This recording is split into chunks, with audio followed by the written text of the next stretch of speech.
Swayam Prabha. Digital India. Educated India.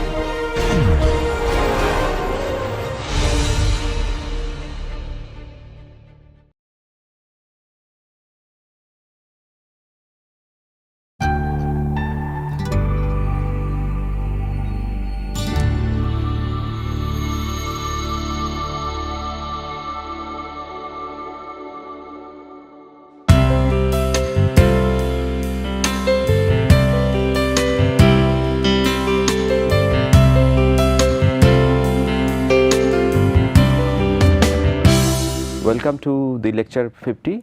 In this lecture we are going to discuss various aspects of some large projects and trans-municipal project. In this week we have been discussing various aspects of project management. We have discussed the various phases of projects, what kind of projects are there, how to formulate projects and DPRs. So, I hope you got some ideas, but in some cases you will find that municipalities are not so big that they can afford a large project to sustain a large infrastructure, for example water supply or major roads. So, there are some situations where municipalities are required to collaborate with other neighboring municipalities or other local bodies to make a bigger project, so that the project can have a larger share, larger catchment of the population. So, that is what we are going to discuss. So, in this lecture we are going to discuss that why we need such kind of large project and the trans-municipal project, and for doing such project what are the major concerns and the approach, including the roles and the responsibility of the organizations, and what could be our approach methods and the considerations. So, that is what we will discuss. Basically the considerations for the planning we will do. Now, why we need such kind of project? I give an example that suppose you have seen the maps of the metropolitan area, the district areas which I showed earlier. Suppose this is a city of say population 10 lakh, and maybe these are the smaller cities like 5 lakh population or 2 lakh, 1 lakh, or maybe there are some contiguous cities like 5 lakh or 2 lakh, something like that, and this is connected with transportation network, something like that. This is a very schematic drawing I am trying to make, so that you get some basic idea. Maybe this is 4 lakh. Now, suppose over the period of time this will this agglomeration will increase like that, and definitely all the cities will be bigger than what they are right now, right, something like that, and definitely they will need larger roads which will connect larger cities, and like that or like that or like that. So, new roads will be required to connect the extended population of the current city. So, these are the extended population of the current city,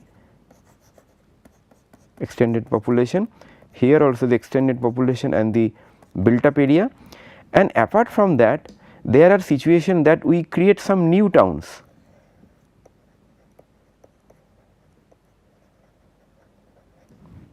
We create new town. Now, in order to connect this new town with the existing cities or existing urban extent and its extension, we need to have new connection, right, like that. So, new connection, new road like this one or this one has to be built up. So, we need new road if we want to build up a new town here also. So, road is one factor which connects the settlement. That means in this case various size of cities. Now, you can understand that these roads which I am showing here, these roads are touching all the cities or major cities, and definitely more than one cities. Therefore, these roads cannot be constructed by only one municipalities or one cities. Okay. Whereas, the roads within the cities, like internal road like that, maybe there are internal road as I am showing, maybe these are the internal road which is there. So, this kind of internal road they can do, it can be done at the city level. So, road which is internal, which can be done by the urban local bodies or the development authorities, and road which is trans-municipal,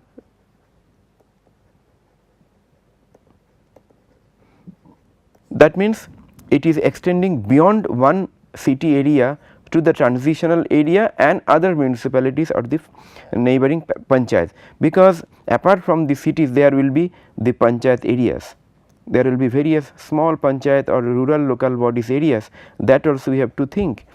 No areas will be covered by like any other settlement other than the urban local bodies and rural local bodies. Therefore, the trans-municipal roads will consist the urban local bodies, rural local bodies together, and not only one, there will be more number of urban local bodies and rural local bodies. So, this kind of situation we need trans-municipal road projects. This is one example. So, this could be the one example. Second, suppose I would like to make a water treatment plant.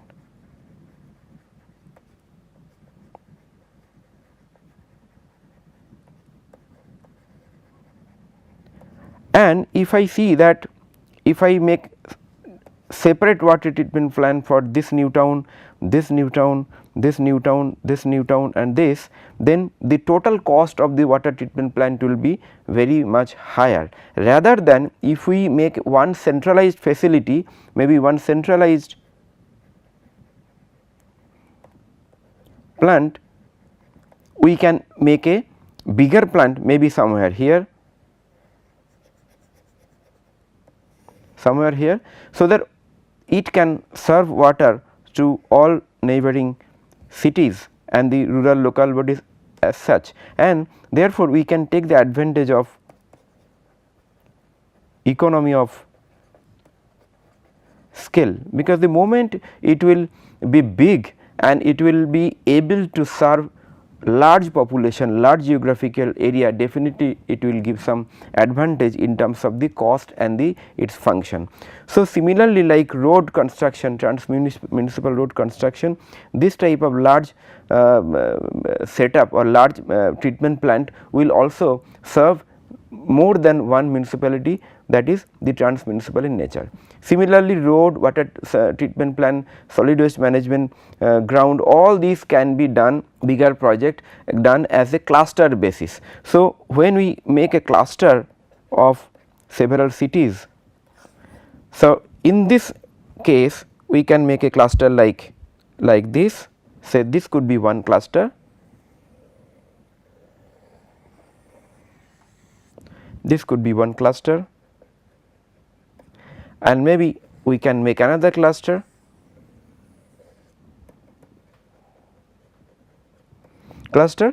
so that we can design the large projects and locate the large projects. So, this could be one large project, there could be some other large project like this. So, these are the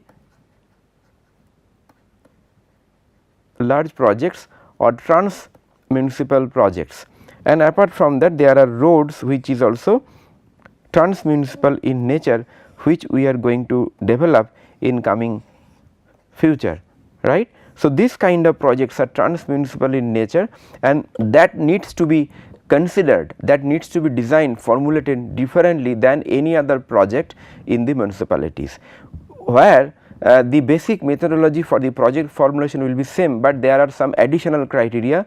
So, those additional criteria and concerns we are going to discuss. So, this is an overall conceptual diagram. I just wanted to show you that why a trans-municipal project is required, why all the projects cannot be limited to the geographical extent of a municipality. Similarly, in some lecture I discussed that when you make a drainage plan cannot be made in a particular geographical region. For the drainage plan you need to take a whole river basin or the catchment basis of the natural outfall. So, to do that within that geographical region you have to identify all the settlements and then plan all the outfalls, man-made and the natural outfalls. So, that cannot be done by only one city, one urban local bodies. So, from that ground such kind of facility, such kind of infrastructures also become trans-municipal in nature, like the road and the water supply treatment plan. So, basically let us summarize that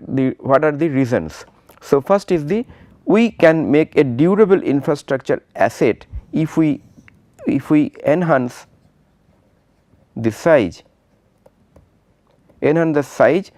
so that it can cover the large geographical area.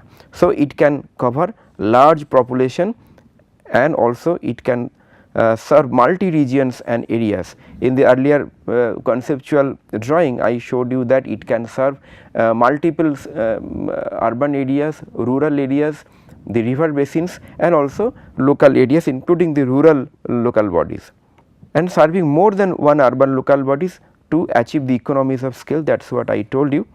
And it can also serve the future population. If the city is like this, so future population also need to be catered for, that is what we showed in the earlier slide. So, it can also serve the future population for the large project. So, these were the reason or the purpose why we do the large project and the trans-municipal project. Now, within a particular municipality or the large corporation there could be also some large project, those are different. We are discussing only those large project or medium project which are trans-municipal in nature and that needs to be done in consultation with several agencies or several organizations. So, for doing that there are major concerns which we need to remember during the planning. So, here are the concerns. Number 1, now delineating the catchment and the coverage area, that is very crucial, because there could be several settlement. How you take the boundary of such project, whether this or that or the whole boundary, that depends on various criteria. The first criteria could be the geographical region. If it is a drainage plan, definitely you have to take the drainage basin area. If it is a road construction project, you have to take the urban local bodies and the rural local bodies which is being connected by the new roads, something like that. And also you have to take the compatibility of the organization in terms of the political, social, cultural, because ultimately you have to make a collaboration between them to make this kind of project successful. So, delineating the catchment and the coverage area is there is the first concern we should remember. Second is the deciding on the share of investment and the risk. When you collaborate with your partner or the neighboring urban local bodies, you decide how you are going to share the investment and the risk.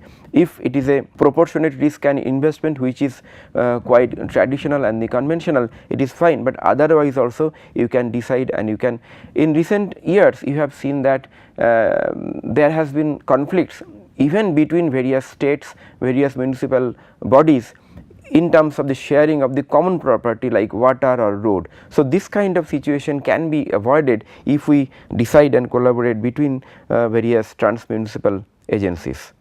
Third is the deciding roles and responsibility. What is the exact roles and responsibilities of all the organizations who are sharing the investment and the risk, that has to be clearly spelled out, so that there should not be any unattended areas of the work. Then formulating project. Now, this formulating project, since it is a large project, it needs careful attention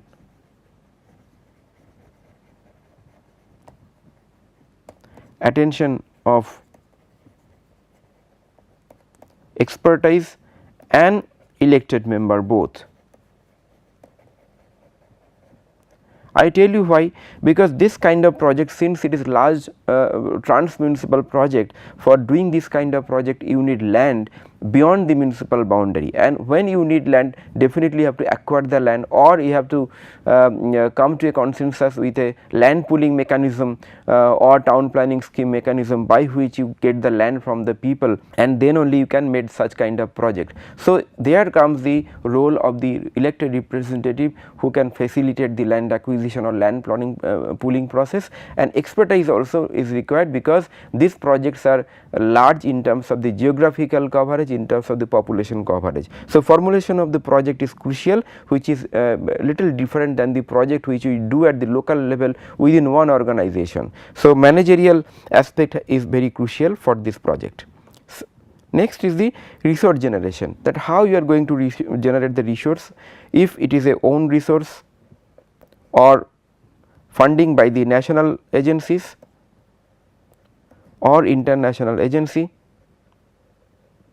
that has to be spelled out. So, usually for the trans-municipal projects, some amount of trans-municipal projects are allotted or allowed under the centrally sponsored schemes like Amrut, like Smart City or any other mission, but definitely it needs a careful formulation of the project, so that the project is justified, that it is the need of the day for the cluster of the municipalities or the cluster of the settlements. So, therefore, but if it is not available, then other sources like say international funding also can be worked out, but for getting international funding you need to have much more competency and much more technical representation. So, that we will discuss later, that for what kind of representation is required at the international level, what kind of competencies is required for a city manager. So, that is also another option that you can explore the national and international both the funding for resource generation of the trans-municipal project. Apart from that, do not ignore the capacity of the people to pay for any valid and the significant project which can satisfy their need. If the people are convinced that yes, they are going to get a real benefit from the infrastructure, they also can contribute even if it is a small amount. So, you should consider the own source of revenue generation for trans-municipal project. Then let us see which kind of projects are applicable here. So, basically the projects which are by size, scale, nature, demand and coverage go beyond the boundaries of one municipality and certain critical population, that is called kind of a trans-municipal project. So, under this project basically district level roads, expressways, mass rapid transit system, that is metro railways, landfill sites, sewerage treatment plant, water treatment plant, major terminals, major industry, disaster management activities, for example rehabilitation house construction, because disaster does not affect people city by city or region wise, it affects generally based on the natural phenomenon. It can be earthquake, it can be flood, it can be landslide. So, disaster does not know the administrative boundary of a democracy. So, that is why disaster management has to be done in some cases at the trans-municipal level also.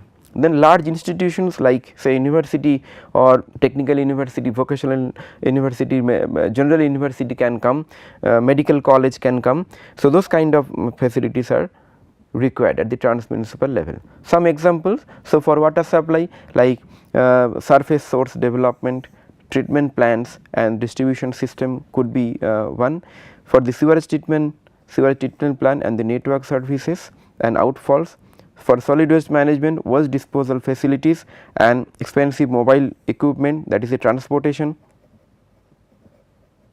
which sometimes becomes unaffordable to a particular small municipality or small town. And apart from that, any other infrastructure that can be provided at trans-municipal, as I talk like say transportation, MRTS, all those infrastructure. Now, for doing all these kind of projects, what are the mandate and what are the role of the key players that we should see. Now, basic mandate is the basically the planning, designing, implementation and operations and maintenance. But before planning, I should also mention another very important point, that is identification.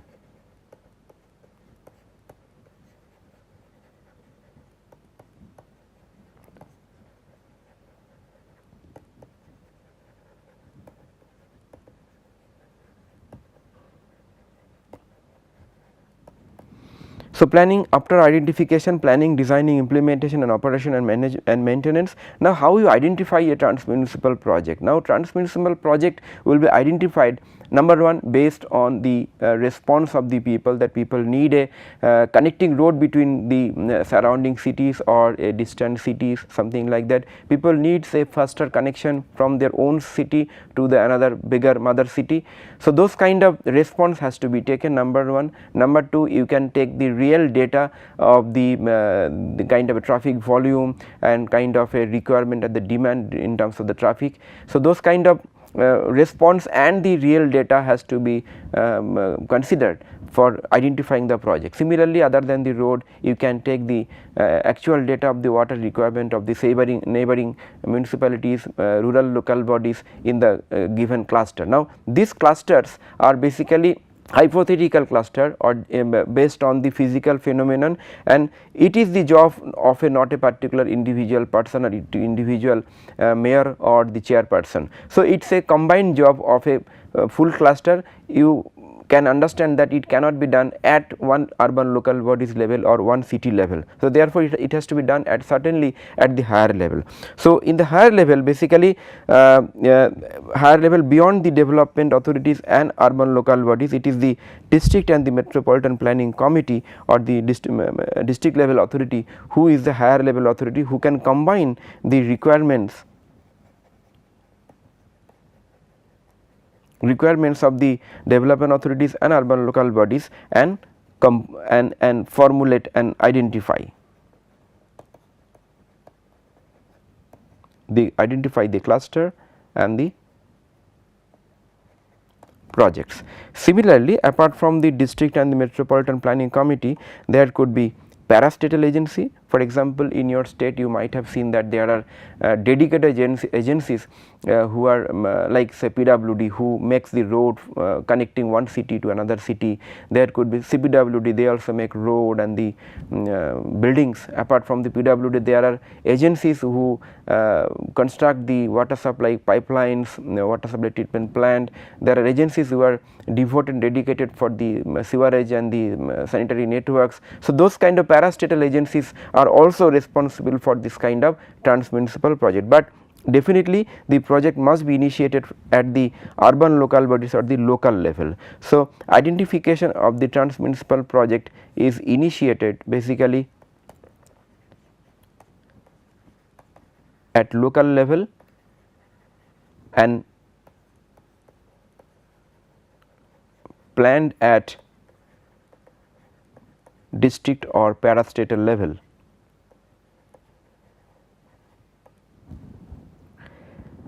Then apart from that, there are funding agency. Now, funding agencies can be state, as I told, state, center, or that means the national agencies, or there could be international funding agency.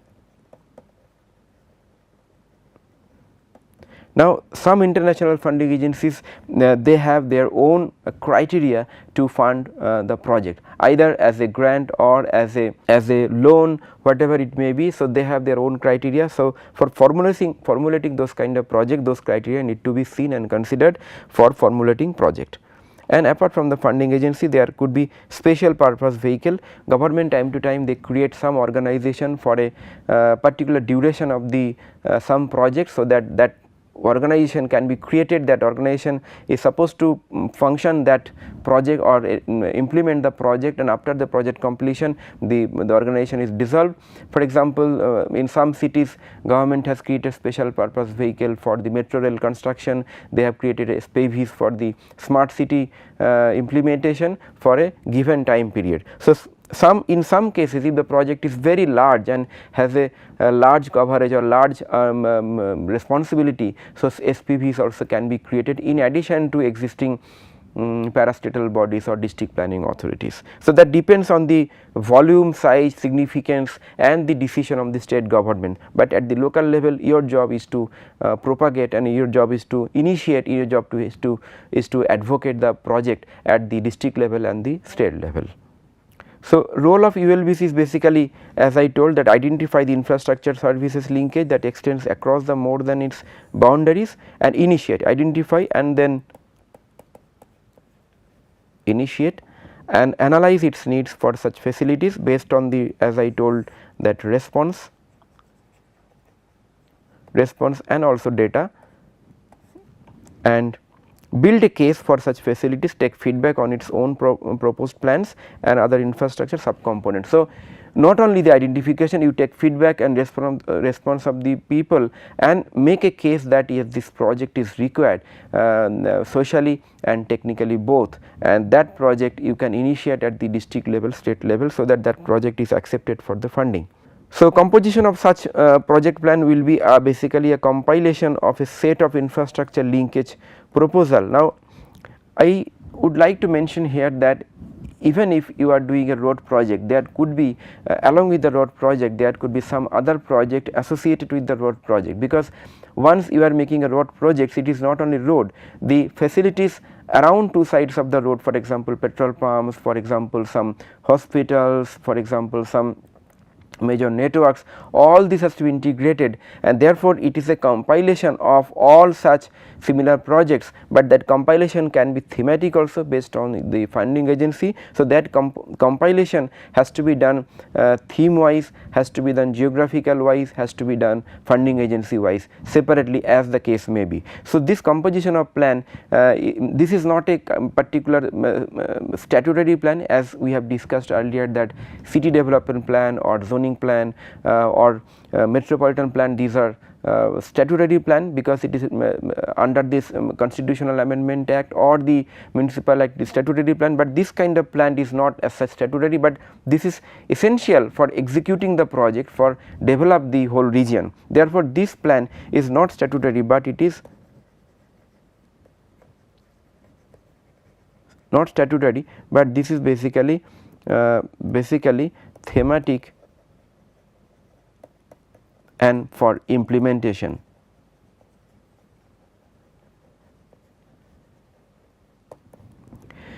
And for that you need a consensus with multiple agencies responsible for delivering infrastructure services, where a country like India particularly lacks, because we have very sometimes we lack the coordination between the parastatal agencies, district level organization and the local level organization. So, that integration or communication, better communication is required at the vertical level between the governance structure and at the horizontal level between the various kinds of settlement.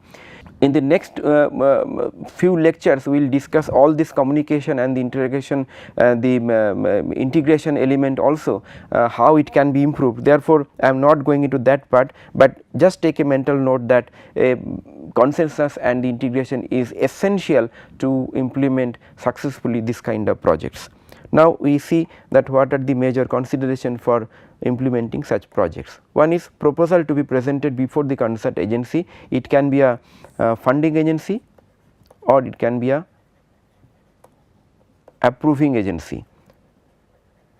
Usually the funding agency, as I told, national or international. For approving agency, always the approving agency here in this case is district planning committee or metropolitan planning committee. By constitutional mandate and municipal mandate, the DPC and the MPCs are the approving agency. Second is the contribution of the ULBs, contribution and share, that I have already told you that these are the critical consideration and the concern. Then current situation of the or key constraints, that is the situation assessment and how you represent that assessment with better documentation of the facts, figures, response of the people, that is major consideration for any funding, for any implementation. Then desired level of service. Now, here the basic question is that what is the current level of service and what is the designed or targeted level. So, this question definitely will be asked at the approval level or at the funding level, that what is the current level of service or what is the future. If you make a road construction, you have to definitely tell that what is the current travel time between place A to B and what is the future travel time if a new road is constructed as per your proposal between A and B, and what is the percentage increase in terms of the efficiency. Similarly, if you make a water treatment plan, then what is the current supply of the water in terms of the LPCD and what is the future supply of water in terms of the LPCD. So, those kind of comparative statement is need to be presented before the funding agency. Then suggested project location, that why a particular location A, that you have to justify that why location A, location B, location C. If you have 3-4 options, that after a comparative statement and thorough analysis of the locational advantage and disadvantage, why and how you have chosen or zeroed down to a particular location, that justification need to be there in your proposal. And operations and maintenance, how you are going to accommodate it, what is the mechanism